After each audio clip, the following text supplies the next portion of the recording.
Hadley Wood is not only where I'm starting my walk today, but one of 4 remaining stations in London I've not used. 3 remain, and I'm actually going to be leaving London very quickly on today's walk. It's quite a strange little station because it's just sandwiched in between 2 tunnels and there's a set of disused tracks in the middle. Fast time.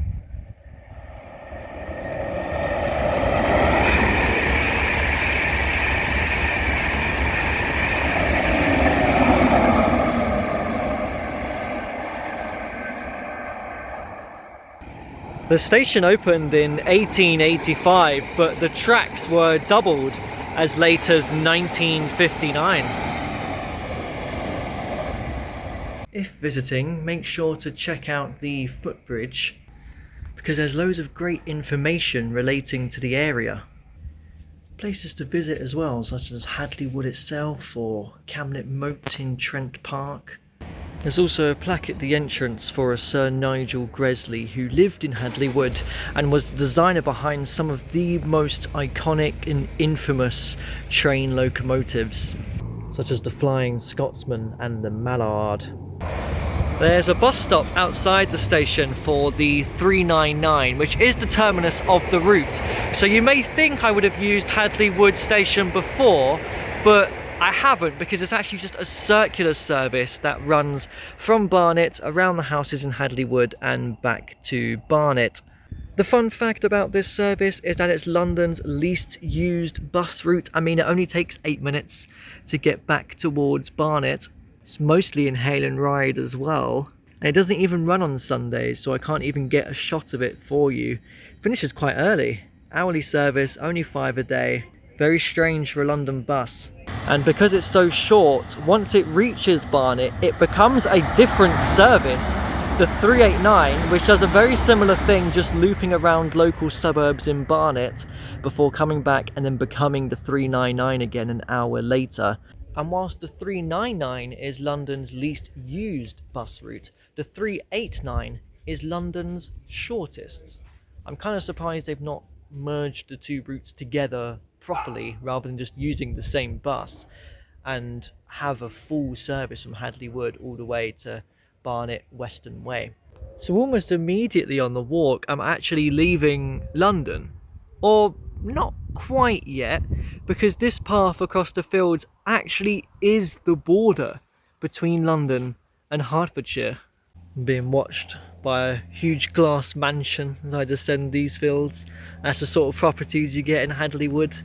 I feel like I've never come across a gate like this on the field path there. Oh, I'm actually crossing over a branch of the Salmons Brook here. That's a little tributary of the River Lee. Well, I had to descend towards the river valley, which meant I had to climb up on the other side.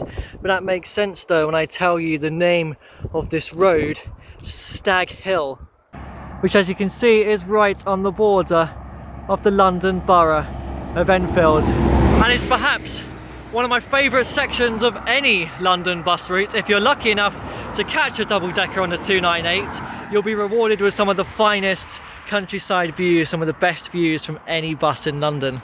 Oh, my next set of field paths doesn't look too good. This is rather overgrown. Is it because we're right on the border here, so neither county can be bothered to manage this footpath?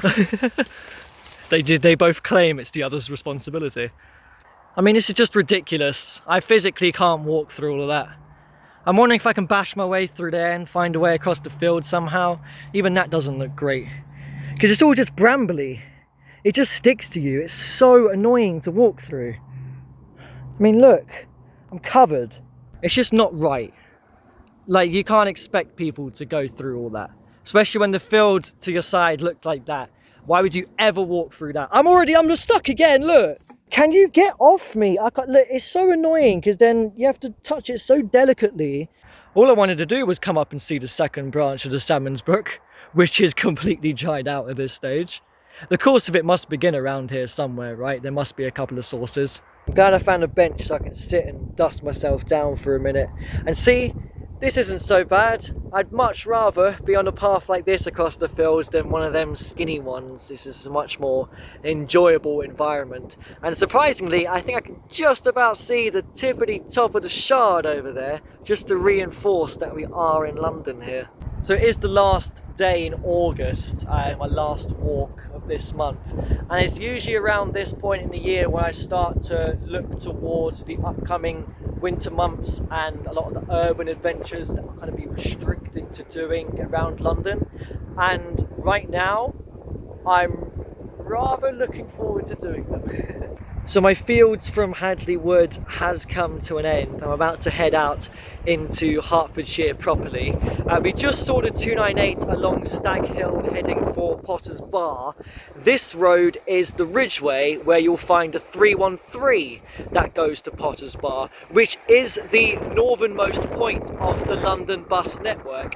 And because we've been following the borders so far, technically that is the northernmost bus stop in London. That's rather fitting because only a couple of weeks ago we were at the southernmost point, the terminus of the 465 in Dorking, when I was walking a section of the Greensand Way. I just missed the bus.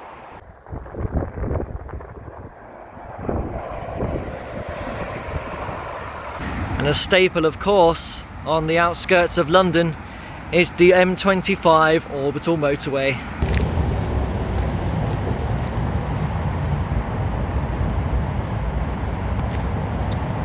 I used to have a bit of a list of favourite crossings of the M25.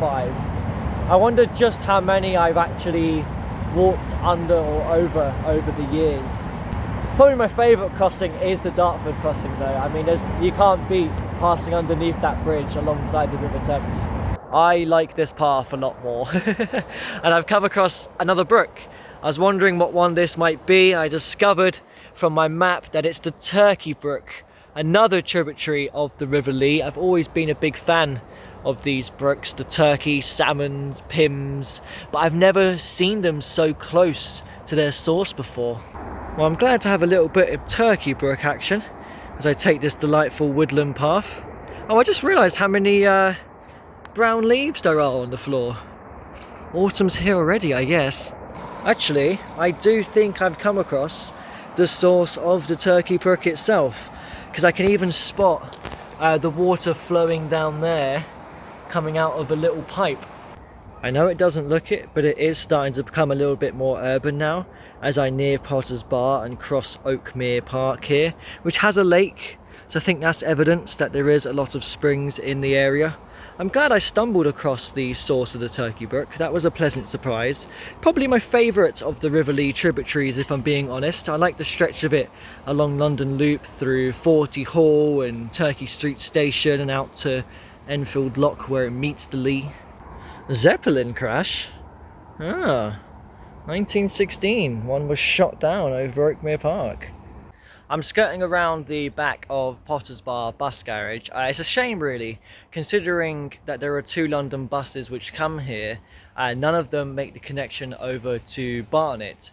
You'll regularly see buses running not in service from the garage down towards Barnet to start journeys on routes such as the 263 over at the hospital. A quick update, by the way, because I've been mentioning buses a lot this video, I'm very close to completing taking a photo of every route in London. I should complete it during this winter, but one of the few routes I don't have a photo of yet is the 263. So I thought I'd take the opportunity to go and have a little look at the forecourt of the bus garage just to see if any of the buses parked up there were blinded for the 263. Nothing. 134. Nothing. It won't be a single decker. Got a WA over there. That one's just got a roundel on. This says not in service. That would have been the perfect one. This was 263. That would have been the best photo. No luck. Except now that I've come around here. No, there's no way that's a 263 reversing right there. Turn back a bit. Oh, I have to squeeze through the fence. Funnily enough, I do have a 263 photo from a heritage bus running day, just not one that with buses that are currently running on the route. My next port of call in Potter's Bar now is a National Trust owned park, Morven Park, where I'm hoping there's an exit out onto a suburban street that the map's path doesn't exactly look like it connects to. Okay, there is a way out, but it's not the road I thought I'd be coming out on. I'm just to the south instead, but that's fine. Morven Park was delightful to walk across. The reason why I wanted to exit Morven Park here is because I remember from about 2.5 years ago when I passed here on the bus, the 84 to St Albans, I spotted a disused cottage, and I'm surprised that it's still here after all this time. It's also surprisingly easy just to head in and have a look. I feel like I might as well take the opportunity. Whoa, the floor is completely gone. That is very rotten. It always surprises me that properties like this just get left abandoned and then they just never do anything with it ever. That's quite cool, seeing the old fireplace in there. Oh wow, the cooker's still there, look. There's a real musty smell to the place. I like how it's padlocked shut, but you can so easily climb through this hole or the tens of thousands of other entrances into the place. I'm glad that after 2.5 years of quickly spotting this out of a bus window and hastily plotting it on Google Maps to potentially come back and have a look at one day, that I've actually managed to have that closer look even after all this time. So I've walked on up to the magnificent Folly Arch, which was built in the 18th century to lead onto the Gobayans estate, which is where I'm heading next. I have actually come up to have a look at this before, because about 4.5 years ago I had some time to kill in Potter's Bar, so I took a wander up to come and have a look at the Folly's Arch. And what I was going to do that day was take this public footpath across this field. There wasn't corn growing in it then, but the entrance to it was very flooded and muddy. I tried, but I decided to cut my losses. That's a loud fence. And just stick to the road, find the railway, because there's a path right alongside the railway back to Potter's Bar. So I guess this walk is 4.5 years in the making, because I'm finally getting to do this. I have no idea what all of them towers over there are for, by the way.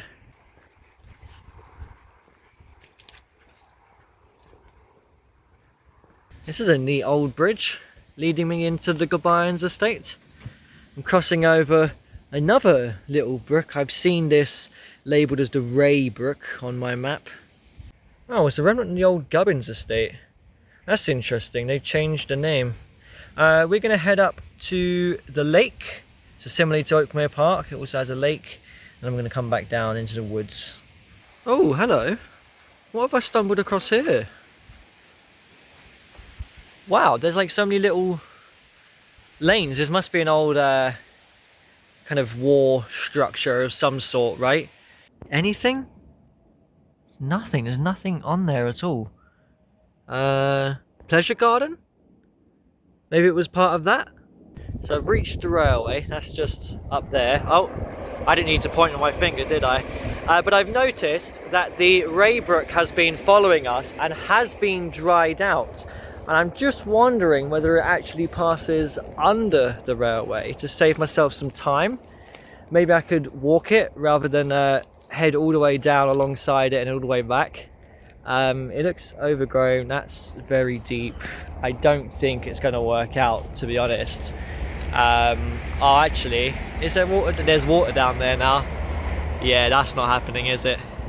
There was a bridge the Raybrook was taking under a road, and I was hoping that the railway crossing here might look something like that.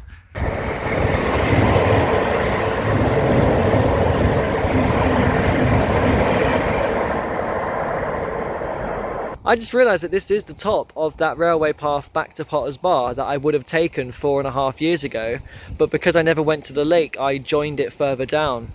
Even today, I'm not actually going along it because I have to head back on the other side of the railway now. I don't think I've ever seen so many apples together before. I've just descended from the railway embankment, by the way. I don't even see the Raybrook, so I'm not even sure there is a way under the railway. I've just come off that boardwalk and have come across another watercourse which I thought would be too big for a brook at this stage, but my map does tell me that this is indeed the Mims Hall Brook and is flowing towards a little settlement called Water End, so I guess it should be no surprise really that there's a stream running around here. So I seem to have randomly stumbled across this Sullivan Buses bus garage. You can see some old London buses back there. Now I was a little confused when I spotted the bus garage on Google Maps just when I was looking up the name of the Mims Hall Brook, because I was aware that Sullivan Buses had a garage in South Mims. I'm actually nearer to North Mims here, and last year Sullivan Buses did actually run several TfL bus routes, but then due to kind of financial issues and stuff, they ceased operations of them, and it was a bit of a kerfuffle for TfL to find replacements to run the routes that Sullivan Buses owned. But what I didn't realise was at the same time, South Mims garage closed, leaving only the North Mims one here. But they still run some local services around Hertfordshire, some of them unusually using old London buses, so they're even blinded as such. The 306 is not a TfL bus route. Well, there is, but it doesn't go North Borehamwood. Wow, this bus has suffered a terrible fire. See, it's strange though, because it still feels like a disused bus garage. And no one was here, so I thought I'd just take the opportunity to wander around. I've never even seen a B77. So I'm now heading across North Mims Park. There's a fancy mansion event venue up that way. Can't get any closer to it really because there's no public footpaths. The footpath takes me over the dried out River Colne. I thought the Mims Hall Brook that we saw was this river, but in fact it's just a tributary of this river. It's quite a substantial one, running through West London, places like Uxbridge, until it meets the Thames all the way down in Staines.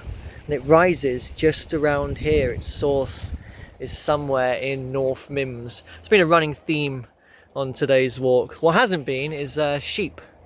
There's quite a lot of sheep in here. Interestingly, North Mims is spelt differently to South Mims.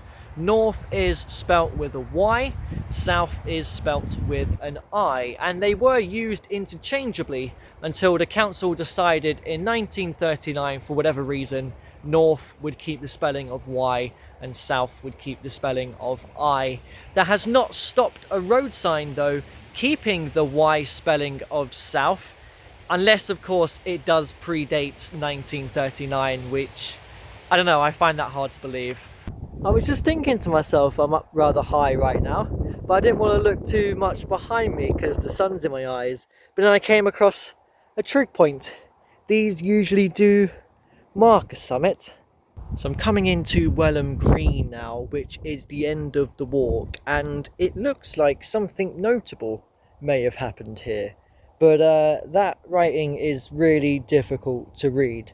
Luckily, I know what it should say. A man named Vincenzo Lunardi landed the first ever hot air balloon in the UK around this spot in the North Mims Welham Green area in 1784. And the only reason he did so here was because he was travelling with a cat that had become unwell. Well, this station's not great, is it? Welham Green opened in 1986 when much of the village expanded, but I don't think there was a station previously on this site. A lot of people complain about new stations kind of being a copy and paste of each other, and there's not really much of a character to them, but I think stations back in the 70s and 80s were a lot worse.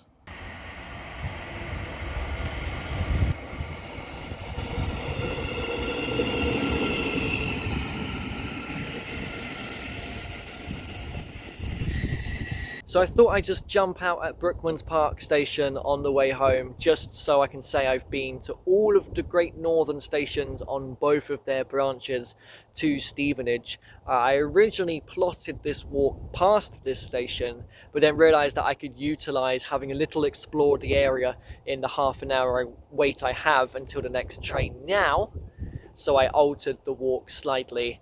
The only experience I have of Brookman's Park would have been when I passed it on the bus once, the 6:10, from Cockfosters to Wheathampstead, so I could walk the final section of the River Lee about 2.5 years ago now.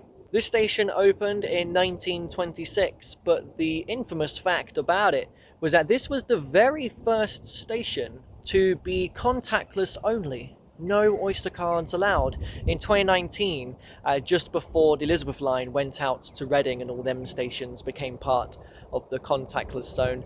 I'm not travelling on contactless though. I've bought a paper return because it's just cheaper. Something cool about having a station to yourself. I'm actually facing the London bound track right now. There's just such a significant curve.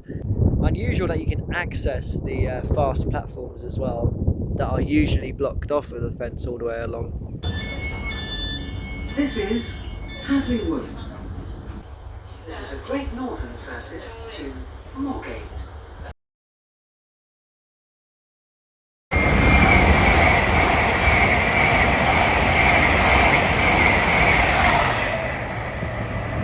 I didn't realise there was a sign in the way.